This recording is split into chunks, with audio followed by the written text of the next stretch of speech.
অনুরোধ করব এই দিকে নজর দেওয়ার জন্য। বন্ধুরা, অনির্বাচিত সরকার না, নির্বাচিত সরকারই গণতন্ত্র প্রতিষ্ঠার নেতৃত্ব দিতে পারে। যদি গণতন্ত্র প্রতিষ্ঠা না হয় তাহলে স্বৈরতন্ত্রের পতনের যে মানুষের আশান্বিত এবং মানুষকে সামনের দিকে যাওয়ার জন্য যে অনুভূতি তৈরি হয়েছিল তা কোনো না কোনোভাবে বাধাগ্রস্ত হবে, মানুষ হতাশ হবে। সেই জন্য আজকে যারা সরকারে আছে তাদেরকে মানুষের পাশে দাঁড়াতে হবে। নির্বাচিত সরকার প্রতিষ্ঠার যেসব কাজকাম সেগুলো তৈরি করতে হবে। কোন দল বিশেষের কথায় নির্বাচন পরিচালনার জন্য ডিসি, এসপি এবং নির্বাচন সংক্রান্ত ব্যাপারে যারা থাকবে সেটি যেন না হয়। সেটি হলে দেশের গণতন্ত্র আশাহত হবে মানুষ। যেমন একজন বিরোধী দলের নেতা সরকারকে ব্ল্যাকমেলিং করতে চাইছে না কোণঠাসা করতে চাইছে আমি জানি না, তারা সরকারের অভ্যন্তরের কিছু কথা উল্লেখ করে বলেছেন প্রয়োজনে তা ফাঁস করবে। এটি বড় মর্মান্তিক এবং নিঃসন্দেহে সরকারের জন্য শুভ কিছু বয়ে আনবে না।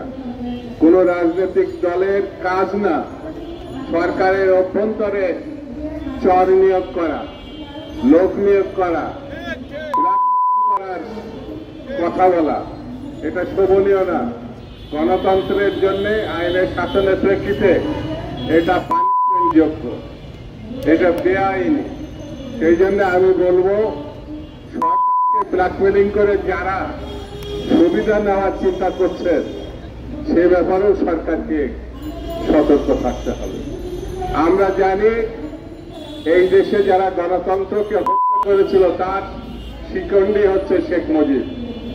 ৭২-৭৫-এর কথা স্মরণ করলে দেখবেন শেখ মুজিবুর রহমান সাহেব গণতন্ত্র স্বাধীনতার কথা বলে ৩ বছরে বাকশাল গঠন করেছিলেন, রক্ষী বাহিনী গঠন করেছিলেন, ৪০ থেকে ৫০,০০০ নেতা কর্মী, বিরোধী দলের নেতার কর্মীকে গত ১৫-১৬ বছর তার কন্যা মুজিব কন্যা শেখ হাসিনা বাংলাদেশে অসংখ্য মানুষকে, হাজার হাজার মানুষকে খুন করেছে শুধুমাত্র ক্ষমতায় থাকার জন্য।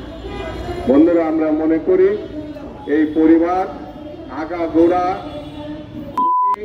গণহত্যাকারী এবং লুটপাটকারী, তাদের বিচার অবশ্যই দৃশ্যমান হতে হবে। এই খুনিদের কোনোভাবে পুনর্বাসন করা যাবে না এবং এই খুনিরা যতক্ষণ পর্যন্ত থাকবে পার্শ্ববর্তী একটা দেশ বাংলাদেশকে বিপন্ন করবে এবং এই দেশ আমাদের আগাগোড়া সবসময় গত ৫৪ বছর ধরে আমাদের দেশটাকে নিজের কলোনি হিসাবে, নিজের দেশ না, বন্ধু না, তারা আমাদেরকে শোষণ করেছে, এখনো তারা শোষণ করে যাচ্ছে। গত ৩টি নির্বাচনে তারা একবারের জন্য বলে নাই এটা নির্বাচনের মতো নির্বাচন হয় নাই। সেই জন্য বন্ধুরা, আমরা মনে করি এই সব আপদ